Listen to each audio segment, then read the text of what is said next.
Ja, hier geht's jetzt los. Ducati 998 Inspektion. Erstmal alles wegräumen, Verkleidungsteile ab, Höcker runter, Tank runter, Wasser raus, Kühler raus,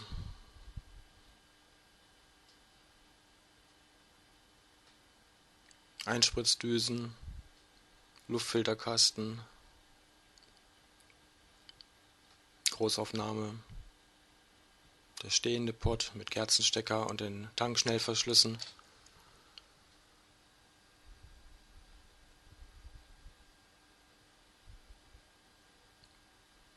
So, das sind die Drosselklappenkörper.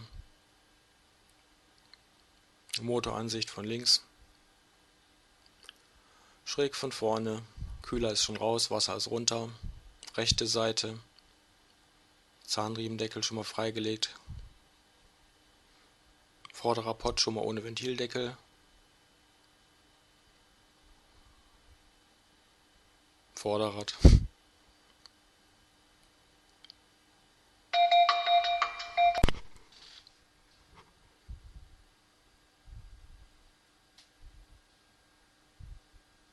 So, von der anderen Seite nochmal. Der Zahnriemen ist runter. Vom liegenden Pott hier.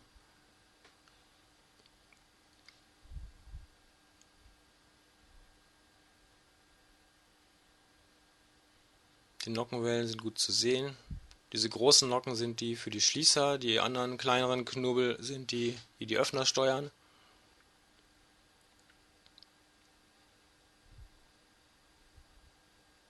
Da vorne hängt eine Zündspule rum, auf der anderen Seite befindet sich die vom anderen Topf. Hier nochmal besser zu sehen, aber nur kurz, okay. Nockenwellen sind hier raus. Die mittig hochstehenden Dinger sind die Schließerhebel. Hier nochmal die Drosselklappenkörper. Schön zugestopft, dass kein Dreck reinfallen kann. Batteriekasten weggehängt, Trockenkupplung.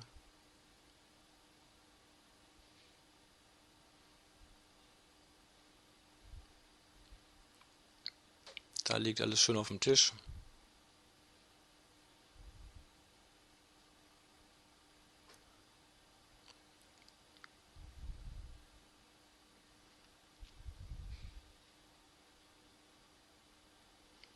Hier wird der stehende Pott gerade unter Druck gesetzt, damit beim Wechsel der Schließerhülsen die Ventile nicht in den Zylinder fallen.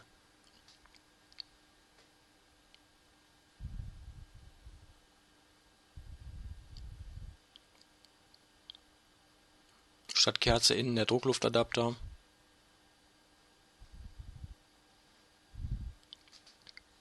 Die waagerecht liegenden Hebel sind die Schlepphebel, die Ventile steuern, also öffnungsseitig.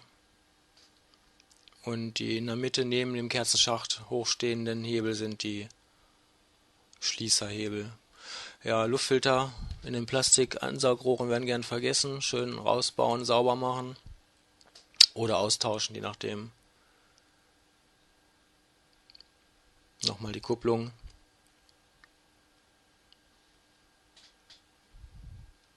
So, hier ist der neue Zahnriemen schon wieder drauf. Ein paar Mal durchgedreht worden nach dem Neuauflegen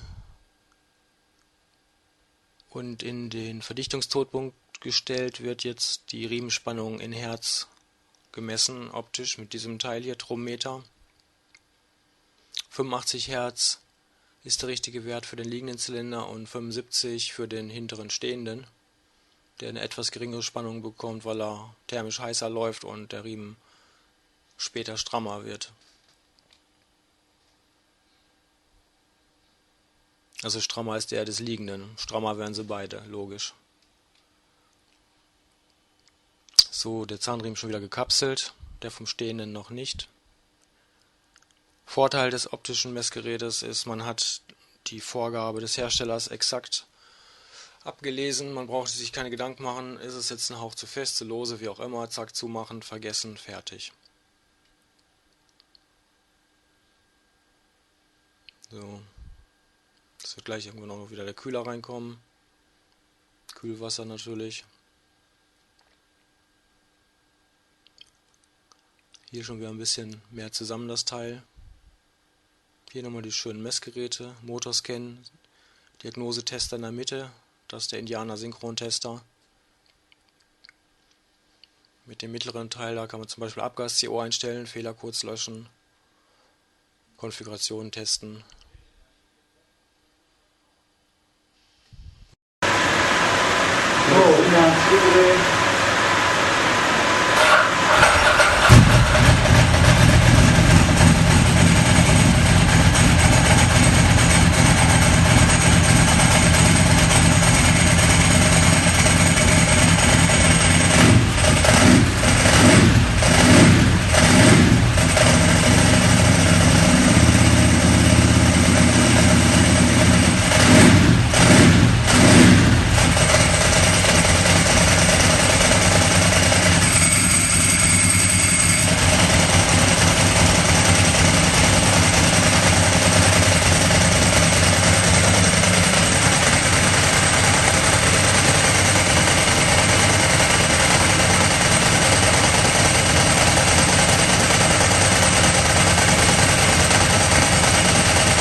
Ja, das hier ist der Rechner,